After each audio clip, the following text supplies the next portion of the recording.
You've been lied to by every min-max guide, every tournament player, every so-called meta expert in 2026. They scream that a 2-level Warlock dip is the ultimate arcane power trip, that pure wizards fall off late game, that pact magic makes traditional arcane study obsolete. But today, we're tearing down the lies with hard mechanics, real combat data, and the unvarnished truth of Exandria's arcane balance. This is not a casual build comparison. This is the final verdict on arcane supremacy. We're pitting the wizard's tactical versatility against the warlock's raw eldritch brutality, dissecting subtle spellcasting, multiclass synergies, and mechanical friction to answer one question.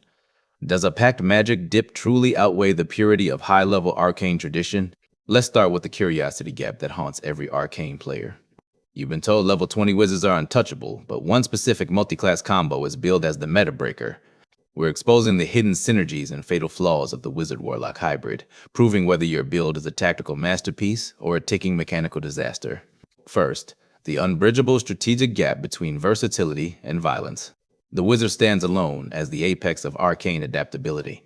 Their massive spell list is a library of reality itself: control, defense, utility, manipulation, healing, and destruction, all in one pool. In complex terrain, social stealth encounters, or multi-stage battles, the wizard's prepared spells create a tactical ceiling no warlock can ever reach. They don't just fight encounters, they orchestrate them. The warlock, by contrast, is a weapon of raw, one-dimensional violence.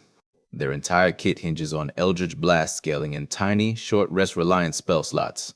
Every cast is a high-risk, high-reward gamble. They have no utility buffer, no defensive flexibility, no answer to encounters outside their narrow damage niche.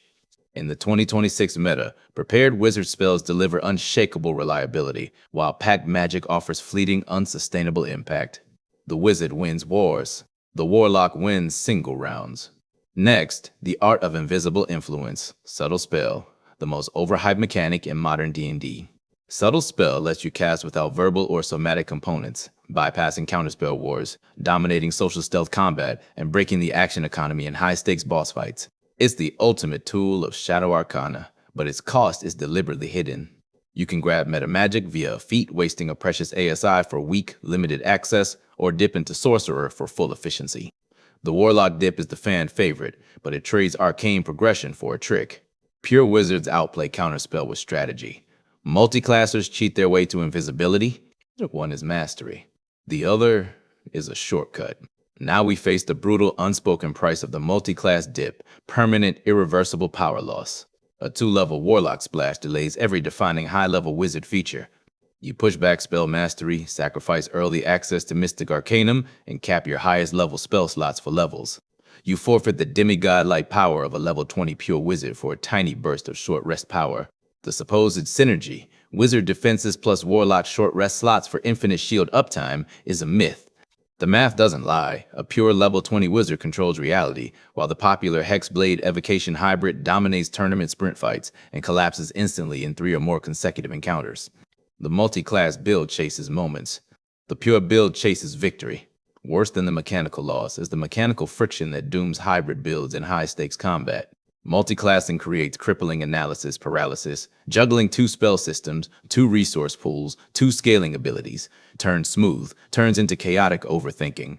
Effective damage per round plummets. The intelligence charisma split is a fatal late-game flaw, tanking your save DCs and making you vulnerable to every boss legendary resistance. Real-time data confirms it. In non-stop, no-rest campaigns, the pure wizard's resource management outclasses every multiclass combo by a mile. The hybrid's power is a stage trick, not a combat strategy.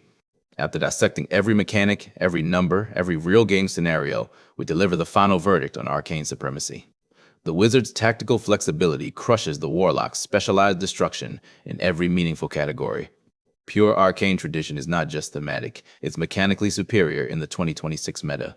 Here's your definitive multi-class tier list for 2026. Pure level 20 wizard, S tier, unrivaled wizard sorcerer. C tier, mediocre flexibility, Hexblade, Evocation wizard. D tier, a one-trick pony.